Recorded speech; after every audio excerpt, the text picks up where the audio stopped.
Most of the world's leading statesmen at one time or another have come to the United Nations in New York City to speak on important matters of world concern.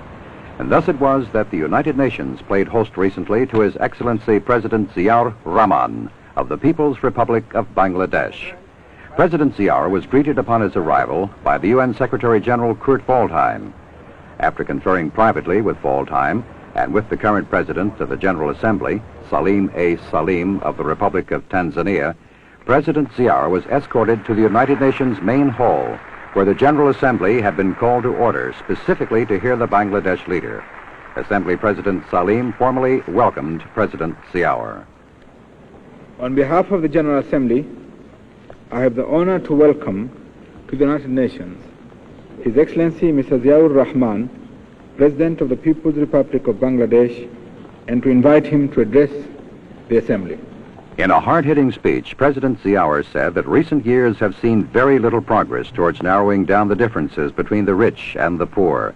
He spoke first in his native Bengali, then spoke in English. Bismillahir Rahmanir Rahim. Janab Shavapati, Janab Mahasachib,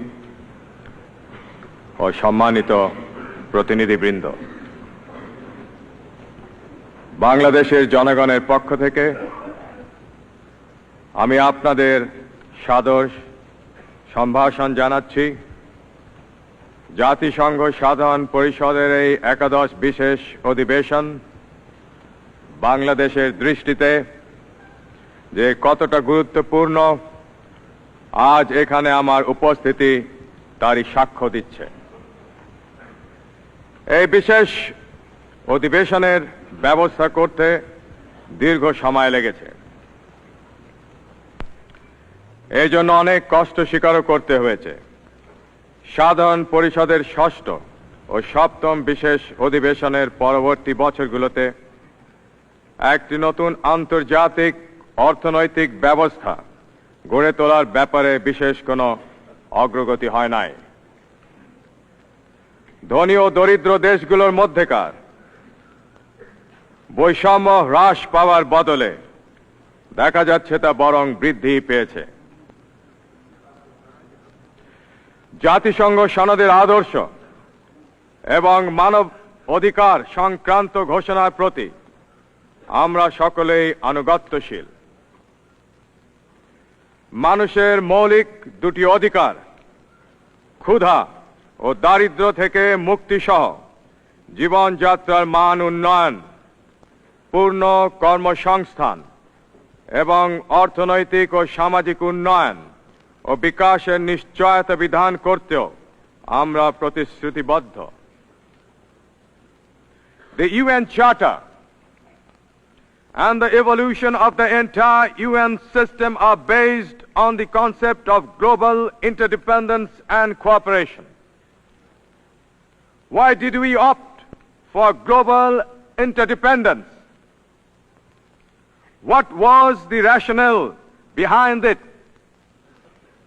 Because we wanted to collectively maintain international peace and security, to build a world ensuring freedom, human dignity and justice. Because the evolution of international society has made it manifest more than ever before that most problems today are interlinked and global in character, and that there can be no piecemeal solutions to these problems, just as there can be no fragmentation of peace. There can be no fragmentation of the world into segments of rich and poor without a serious threat to peace. If we believe in the community of mankind, we must accept mutual obligations and responsibilities towards that community. But there are far more compelling arguments in favor of global cooperation, as has been forcefully brought out in the report of the Brandt Commission. We commend Mr. Brandt and the members of the Commission for their understanding Mr. President, the deteriorating international situation due to foreign military intervention in the regions, far and near, is totally incompatible with the objectives of the new international economic order. Thank you, Mr. President. Thank you very much. Elsewhere in his major speech, President Ziaur called on the Organization of Petroleum Exporting Countries to provide oil to the poor and developing nations at lower prices and to invest in nations like Bangladesh.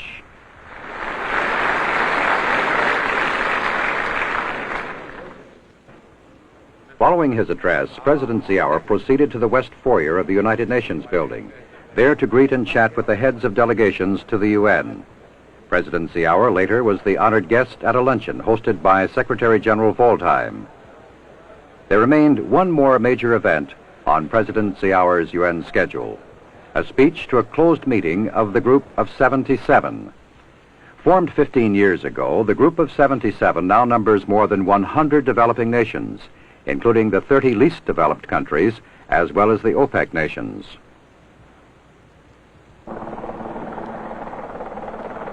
From the UN and New York, President Ziaur continued on his 4-day visit to the United States by traveling to Washington for an important meeting with President Carter at the White House.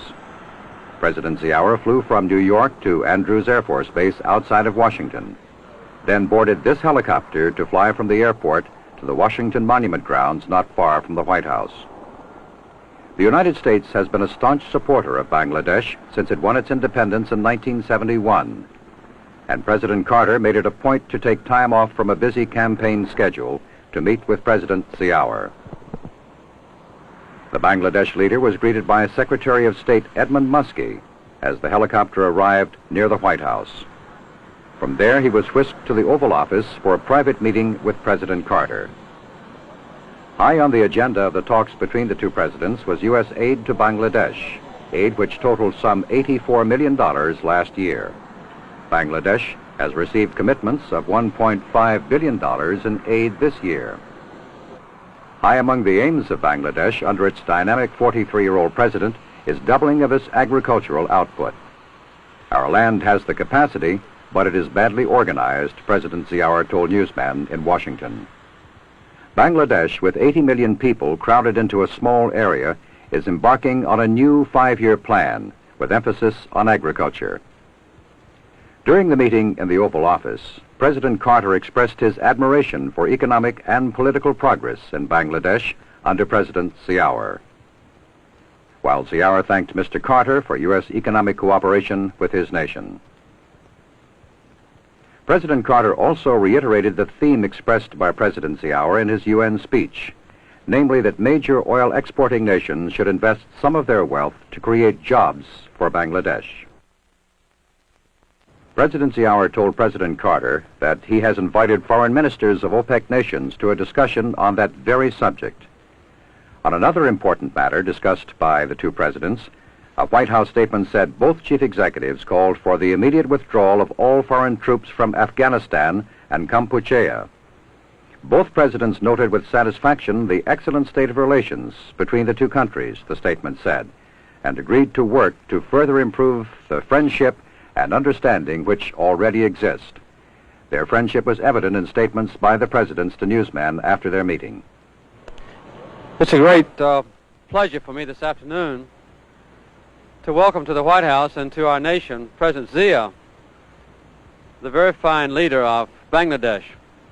Since their War of Independence in 1971, tremendous progress has been made under his leadership and with the courage and determination of the people of his great country.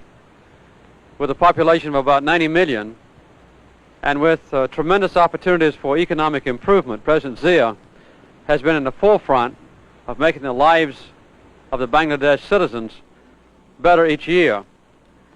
The world suffered along with Bangladesh in recent years because of extreme hunger and deprivation among the citizens there.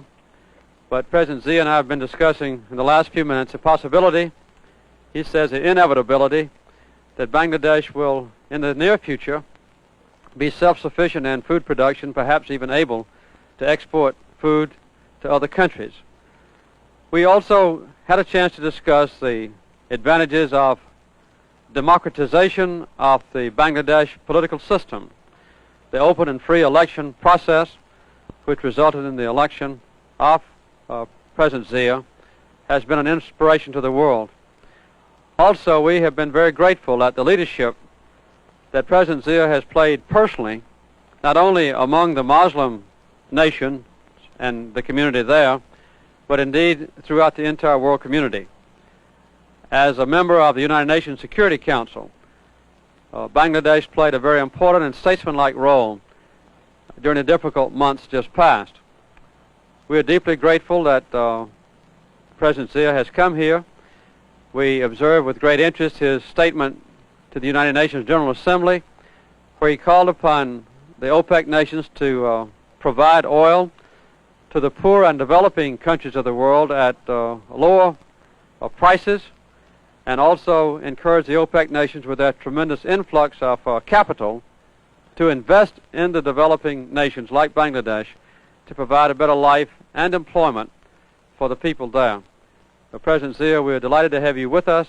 It's an honor for our country to have you here, and we share with you the basic principles in a completely compatible way as we face the future together, and I'm very honored that you would come here to pay me this visit. Thank you, Mr. President. Thank you, sir. Thank you. Mr. President, it has been a great honor for me and my delegation to have the opportunity to meet you at a time when you are so very busy for the election and you have so much of work at hand. Mr. President, let me tell you that how grateful the people of our country are to the people of your great country for the moral support that was rendered to us. In fact, support in all possible manner. Those were rendered to us during our War of Independence in 1971, and the massive economic aid that we received from you, from your great country. Thereafter, to meet the many necessities which otherwise would have, if not met, would have created tremendous problem for us. We are very grateful indeed, Mr. President, for your special interest for the development, the economic development in Bangladesh, for which during your period we have received fullest support, and especially in the food sector, the support that you have given us. I can assure you that our people are grateful to the American people and to you, Mr. President.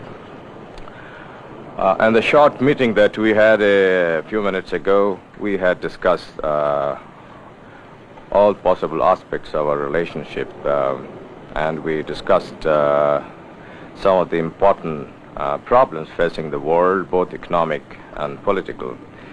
And I must say how happy I am that in these cases our views are identical.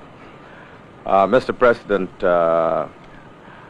the important role that your great country has played, the people of the United States and yourself, to uphold the Charter of the United Nations for maintenance of peace and stability in the world is something that we praise you for.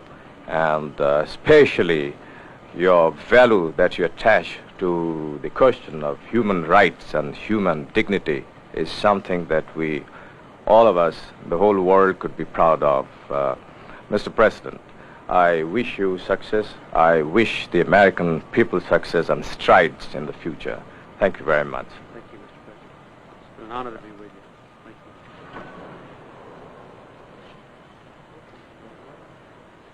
you. President Ziaur left Washington for another brief stop in New York and then went on to Paris, France, saying as he left, President Carter has assured me of all possible assistance, especially in the agriculture sector.